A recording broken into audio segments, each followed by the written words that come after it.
Hello boys and girls, welcome back to Fun Story Factory. Today we've got a lovely book called Mr. Maloof. Even an old grump can become a goof Maloof.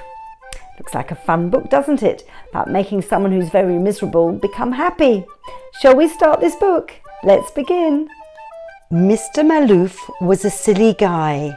His mother used to say he'd hide and play tricks from sun up to sundown each and every day.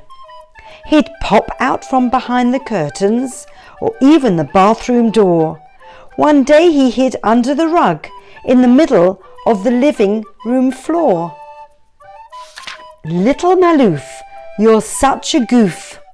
One day you will see, not everything is a trick, but rather real as real can be. Silly mummy, what do you know? I'll be doing tricks as long as I grow. Okay, Mr. Maloof, but what happens when you're old?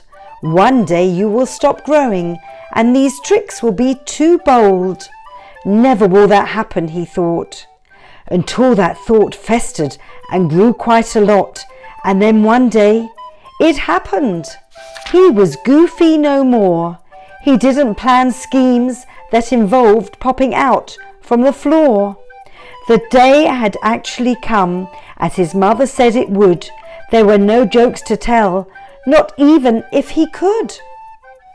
A frown on his face stretched from his left ear to his right.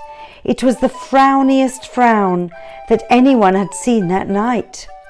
A frown so frowny the pressure built up and he couldn't bring it downy. And out it sprouted, one single hair, not enough for the smallest of pony. But oh, what was this? This colour up here?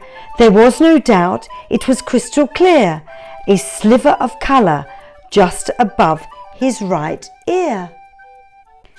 Look at you, Mr. Goof Maloof, sitting on your chair, grumpy as can be, now that you have this bright blue hair. You huff and pout and stomp about, wondering how this came to be. It wasn't there a week ago, not 1, 2, or even 3. Not brushing nor combing, crimping nor curling would tame this little blue beast. There it stood up on his head, pointing 87 degrees northeast. There he was thinking thoughts on how to make this quite quick. He could pluck it with tweezers or snip it with clippers. Yes, that would do the trick. But when he tried to trim and cut, his clippers all broke and he had 0 luck. Then he jumped up and out.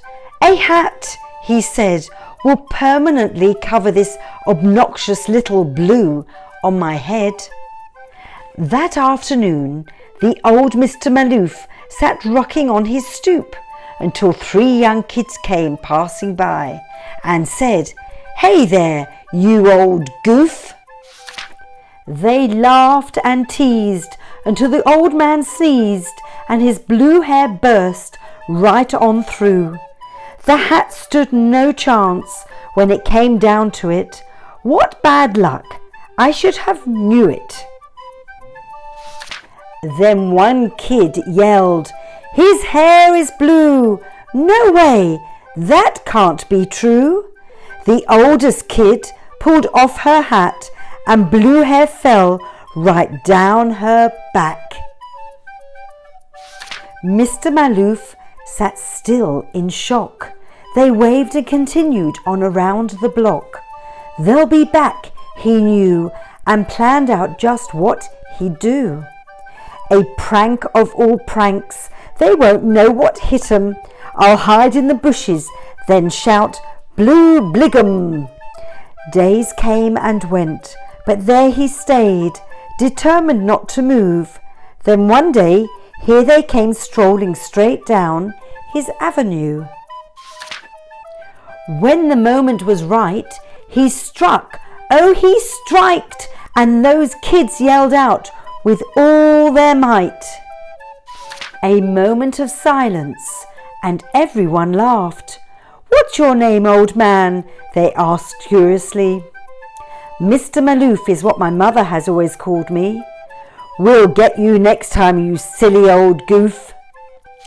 And they did, and they did, and they did, and they did. Although Mr. Maloof had grown quite old, his silliness was an art, and that little blue hair that showed up that day reminded him we are always young at heart. Did you enjoy that book? Well, it's a cute story, wasn't it? So it's about staying young at heart. We'll see you again soon on Fun Story Factory. Bye-bye for now.